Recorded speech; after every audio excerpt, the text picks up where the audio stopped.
Afternoon, friends. This is Ash, WAT News, with an update from Pennsylvania.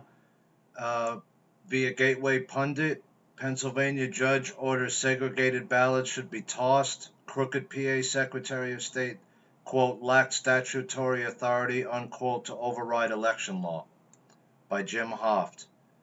This just came out 1:42 p.m. The Trump campaign scored another win against the lawless left on Thursday. A Pennsylvania judge ruled that crooked Secretary of State Kathy Boockvar lacked the statutory authority to override election law. Breaking Pennsylvania judge orders segregated ballots should not be counted.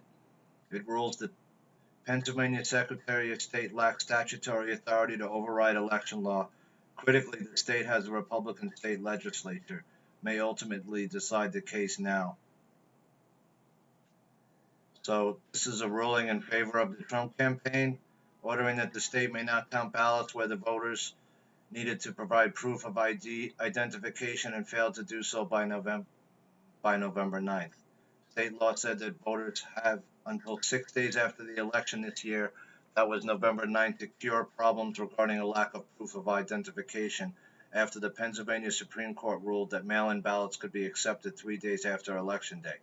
Pennsylvania Secretary of State Kathy Boockvar submitted guidance that said proof of identification could be provided up until November 12th, which is 6 days from the ballot acceptance deadline.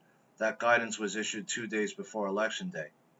The court concludes that respondent Kathy Boockvar, in her official capacity as Secretary of the Commonwealth, lacked statutory authority to issue the November 1st, 2020 guidance to respondents' county boards of elections, insofar as that guidance purported to change the deadline for certain electors to verify proof of identification, Judge Mary Hannah Levitt said in a court order.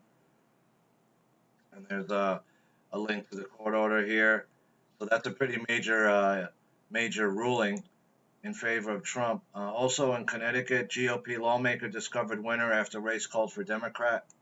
So they're starting to see some races switch back over now. Connecticut GOP House Rep Craig Fishbein was declared the loser in the race for his seat until a town clerk found an error had caused the race to be called for his Democratic opponent. Wallingford Town Clerk Barbara Thompson said Tuesday her office discovered that votes had not been recorded in the state's reporting system from Yalesville Elementary School, reported CT Mirror. The school is one of 9 polling places in the 90th House District that includes Wallingford and Cheshire. I can't answer if it was a clerical error or a computer error in the elections management system, Thompson said. All I know is we caught it yesterday and I amended it. So, a lot of stuff going on here. This is coming out of Western Journal. Lawsuit out-of-state vehicles brought tens of thousands of unsealed ballots to Michigan, all for Dems. So you could read this at your leisure if you want.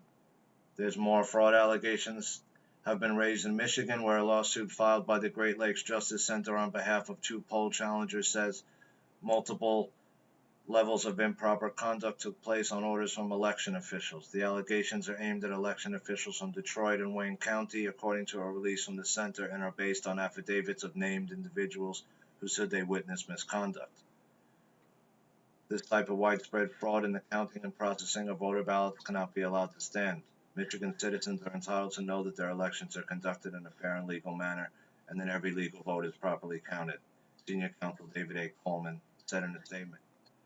So, see some movement starting to happen here in the process. Nothing else really changing with the vote totals, but this ruling here out of Pennsylvania is a pretty big deal, because they're going to now segregate. All those segregated ballots are going to be tossed out, and we'll see what the real vote total is when the rest of the real legal votes are counted, I guess. So just a little quick update about Pennsylvania. Judge orders those ballots to be tossed out, and that she lacks statutory authority to make that decision. And that's true. The judge got that one right. She overstepped her boundaries. And now she's going to, I guess, pay the price for it. So with that, this is Ash, WAT News, signing off. Signing off. Or trying to sign off.